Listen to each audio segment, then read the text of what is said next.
Bonjour à tous, et de retour avec Mériziel et Scylla.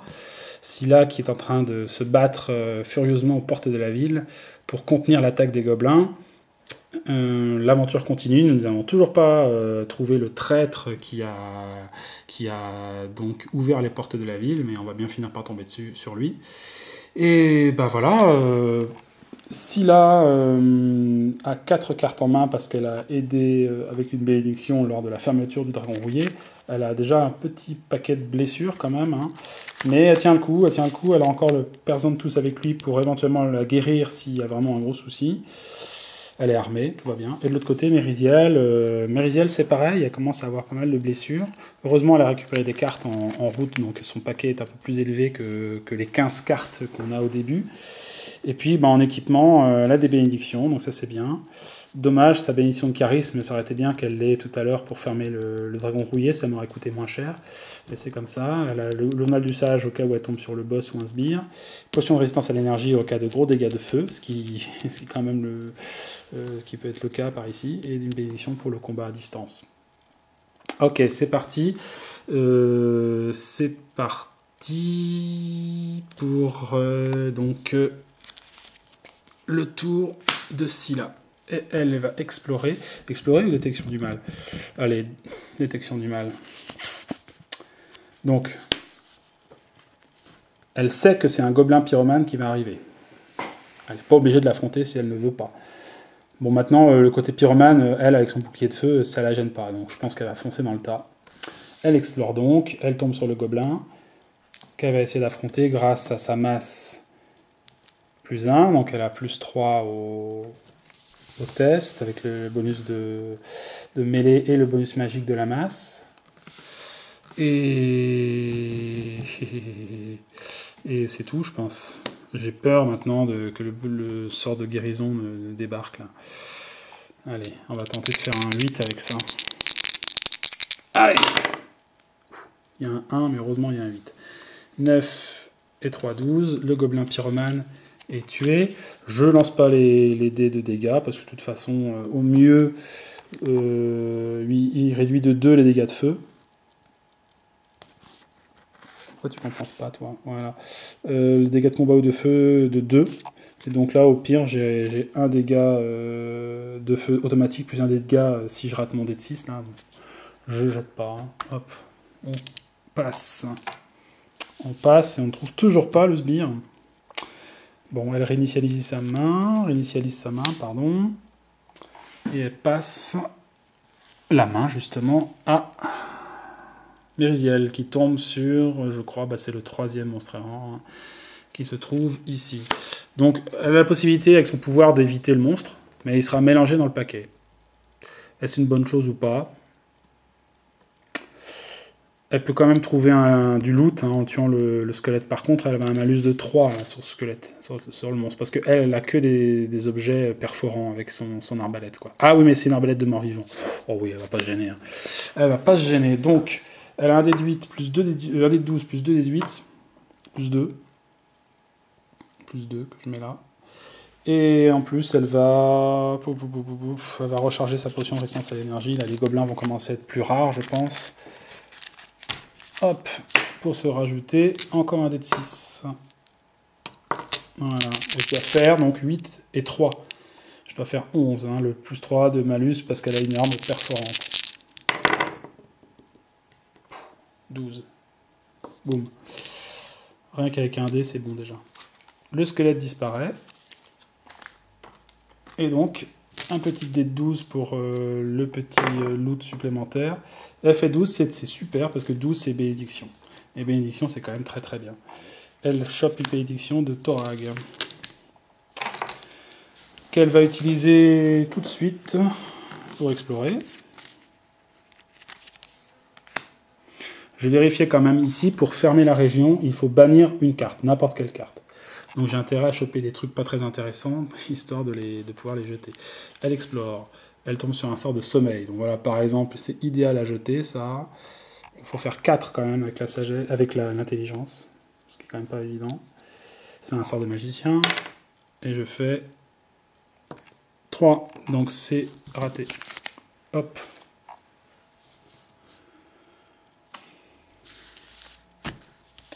Je vais encore utiliser une bénédiction pour explorer. Celle de charisme, je n'en ai plus besoin, a priori, enfin moins besoin, parce que la région qui demandait un test de charisme est déjà fermée. J'explore, et je tombe sur un chante-guerre gobelin. Alors ça, c'est pas sympa du tout comme monstre. C'est vraiment pas sympa. Donc c'est un barde gobelin, c'est eux là qui chantent les chansons débiles. Avant la confrontation, réussir un test de sagesse 8, sinon vous ne pouvez pas jouer d'armes, ni de sort. Doté de la propriété attaque. Donc on y va à main nue, quoi. Il a heureusement que 8. Alors le barde gobelin, je dois faire un test de sagesse et je dois faire 8. C'est même pas la peine de jeter parce que je n'ai pas... j'ai que 1 des 6 plus 1. Donc je peux faire maximum 7 et j'ai pas envie d'utiliser encore des bénédictions pour ça. Donc tant pis, je peux pas utiliser d'armes pour ce test. À la place, je vais utiliser mon pouvoir. Donc elle a quand même 1 dé de 12 plus 1. Le plus 1, je le mets sur le gobelin là-bas. 1 dé de 12, et donc je vais jeter, pour être sûr. Ouais. Je vais jeter mon journal de sage.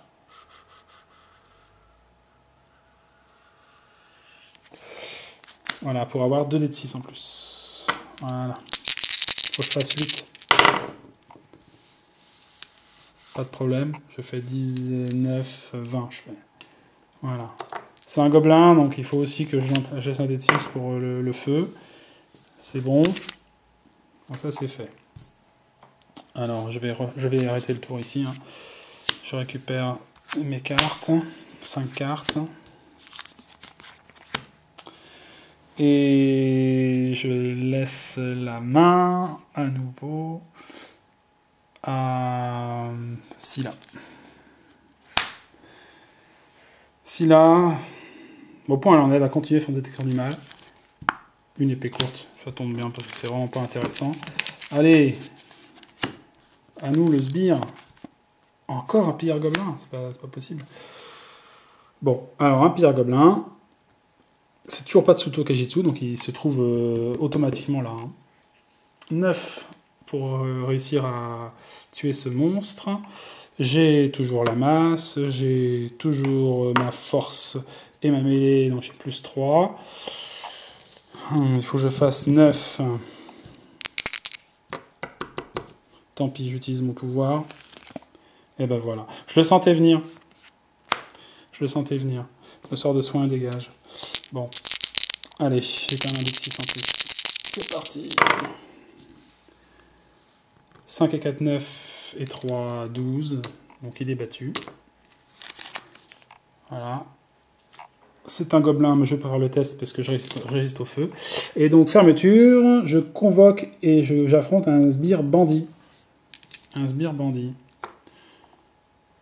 Alors, un bandit, je vais essayer de trouver le bandit. Voilà, j'en ai un là. Hop. Le voilà. Donc, le bandit, c'est un sbire aussi, donc il est plus 1. Il est vétéran. Et avant la confrontation, je dois recharger une carte de ma main. Bah, je vais recharger les lunettes. Voilà. Et je l'affronte maintenant. Avec mon déduite, mes 2 déduites. Et mes bénédictions. Qui me donnent 1 dé supplémentaire. C'est la première bénédiction pour ce test. Donc elle marche à plein, donc c'est un dé de 8. Si quelqu'un devait jeter une deuxième qui était dans la région, ce serait un dé de 6. Voilà. Allez, je dois faire 9. 7 et 6, 13. Et j'ai un bonus de plus 3 que j'ai pas mis. C'est bon, le bandit dégage.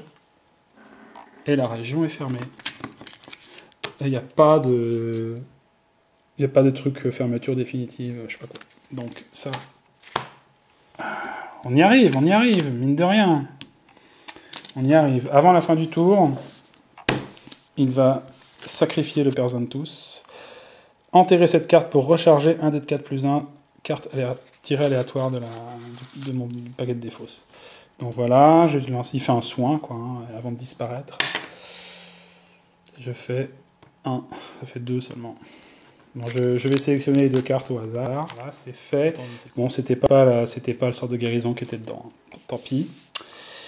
Et elle va réinitialiser sa main. 3, 4 et 5. Bon, ça va l'équiper quand même. Elle a encore du répondant. Par contre, plus de soins. Plus de soins.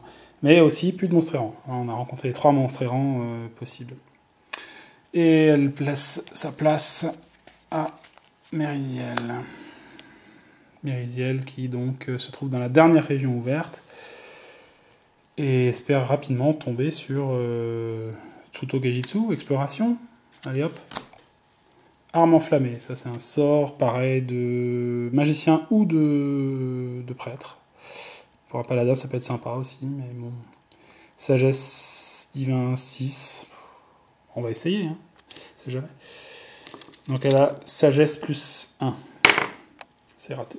Hop, le sort arme enflammée disparaît. Elle va utiliser son sage pour explorer, parce que maintenant on sait qu'il est là, donc on va y aller. Hein. Alors attends, je vais regarder combien de tours il me reste. Ça va, il reste un petit peu de tours quand même. Il reste un petit peu de tours quand même. Donc je suis peut-être pas obligé de sacrifier mes cartes pour aller aussi vite que ça. Ceci dit, je vais être moins efficace quand le paladin sera là. Hein. Donc autant que je profite avant qu'il n'arrive pour pouvoir utiliser mes pouvoirs et tout ça. Donc je vais utiliser mon sage pour explorer. Et le voilà. Tsuto Gejitsu. Il semble que nous ayons trouvé le traître. Tsuto est un demi-elfe, fils de la femme de Longiku Keijitsu et d'un elfe de passage. Une histoire qui fit les choux gras de la ville pendant des mois, à l'époque. Tsuto fut rejeté par son père et dut s'éloigner de Point de Sable. À la mort de sa mère, lors des semaines de troubles qui frappèrent Point de Sable il y a 5 années, Tsuto revint et ne cacha pas les soupçons qu'il portait sur son beau-père. Le jour de l'enterrement, les 2 hommes se jetèrent presque à la gorge, et Tsuto quitta une nouvelle fois Point de Sable en maudissant la ville et ses habitants, peu enclins à le soutenir face au puissant Longiku Keijitsu, un des pères fondateurs du village. L'ayant face à vous, il semble être de retour à Point de Sable, et quoi qu'il se soit passé dans sa tête depuis, il semble clair qu'il a changé pour le pire. Et voilà le fils de Longiku Keijitsu qui est là, face à vous, et qui est prêt à en découdre. C'est lui le traître. Alors, c'est un sbire, donc il a aussi plus un... Donc il a 11. On va... Alors, lui, si je l'attaque à distance, ce qui va être sûrement le cas avec Mériziel, il a plus 2. Donc il passe à plus 3. Ouais, c'est un combat d'arc, là. Et bien voilà, ça va être l'occasion de bientôt terminer la partie, je pense, parce qu'on va pouvoir enfin rajouter le boss à la région. Donc, là on va y aller, hein, on va pas hésiter. On va pas hésiter. Alors je pense que je vais utiliser mon arc long. Pourquoi ? Parce que l'arc long, je suis moi formé aux armes. Hein, c'est un pouvoir que j'ai rajouté. Je suis formé aux armures légères et aux armes. Donc, lors de ce test de combat, je révèle cette carte pour lancer un dé de dextérité. Ok, dé de 12. Plus votre dé de force sans modifieur. C'est un dé de 8, ma force. Plus 1, parce qu'il est magique, d'accord. Donc ça me fait un bonus de plus 2. Bon, ça c'est comme d'habitude. Et c'est marqué en dessous. Si vous êtes formé au maniement des armes, vous pouvez... Ah bah non, tiens. Je confonds avec une autre arme. Ah non, ça en fait, je peux l'utiliser pour aider quelqu'un à distance. Ah oui, d'accord. Bon, je vais quand même faire ça, c'est pas grave. Ça, de toute façon, c'est exactement la même chose que l'arbalète légère. Donc, pour changer, hein, c'est arc contre arc. Voilà. Donc un dé de 8, un dé de 12 plus 2. Et par contre, je vais recharger une carte pour me rajouter... Oh, je vais carrément la jeter, tiens. Je vais carrément la jeter pour me rajouter 2 dés de 6. 2 dés de 6. Voilà. Je vais essayer de battre au maximum Tsuto Kajitsu pour être sûr de ne pas le voir revenir dans un autre scénario. Donc il faut que je le batte de 6 points. Donc il a 13, il faut que je fasse au moins 19 si je veux pas qu'il revienne dans une aventure future. Allez, c'est parti. Boum. Ah, le bon vieux 12, là, ça fait mal. Et voilà, on a déjà nos 21, 24, 26. Je lui fais la totale à Tsuto Kajitsu. Donc là, il s'en va, la queue entre les jambes. Et il ne reviendra sûrement plus.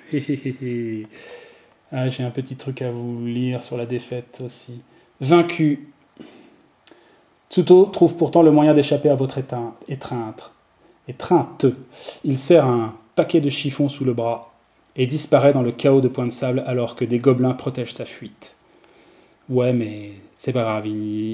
Après une telle déculottée, il ne reviendra plus nous embêter en tant que monstre. Voilà, Tsuto est fini. Alors, qu'est-ce qui se passe, du coup? Eh ben, si on s'en suit aux règles du scénario, on va regarder ça tout de suite. Qu'est-ce qui se passe? Alors, attendez, je vais regarder.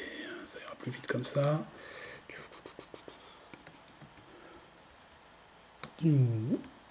Alors, donc,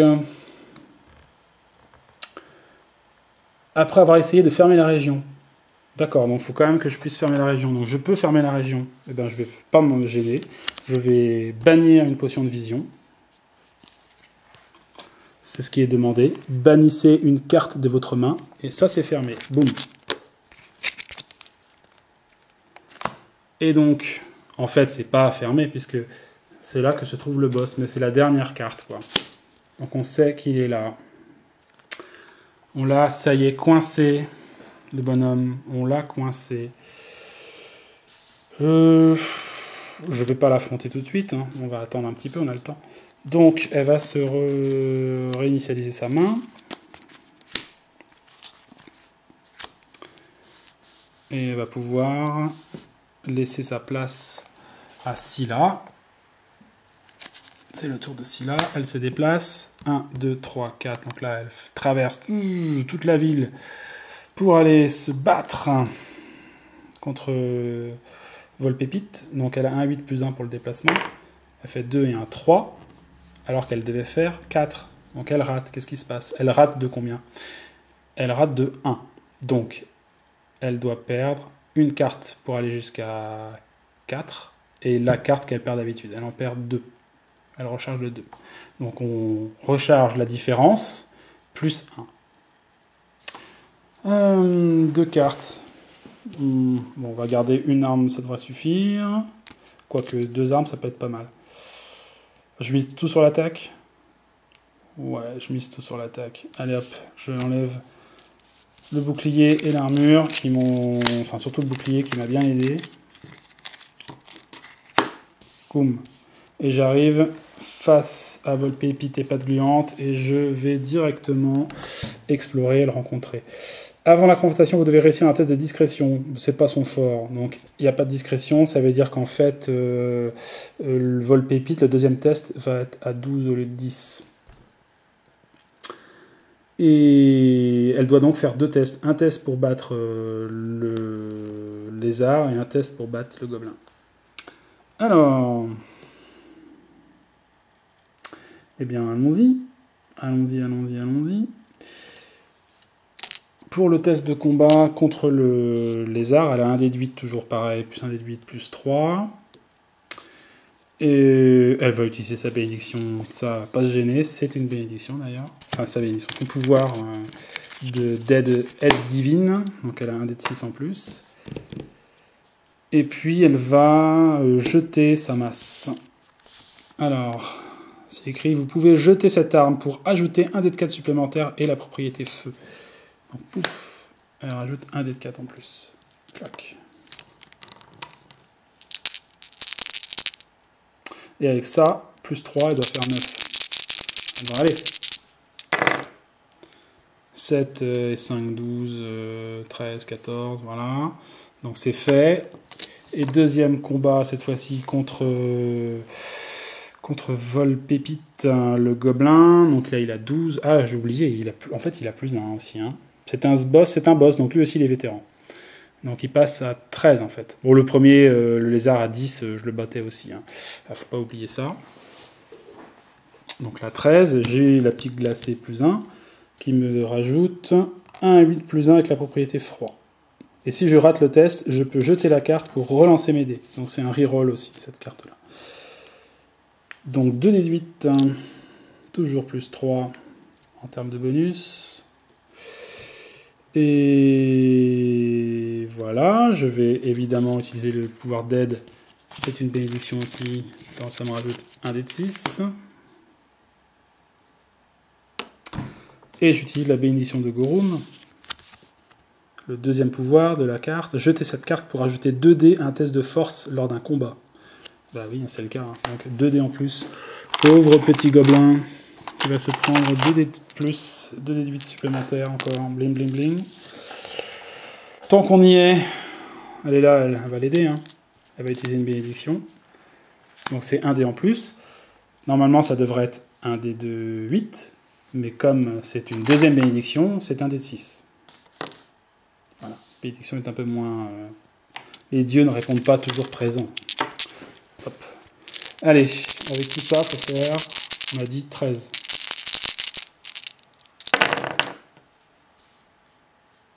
Tout est là. Bon voilà, c'était 7-14 déjà, on est bien.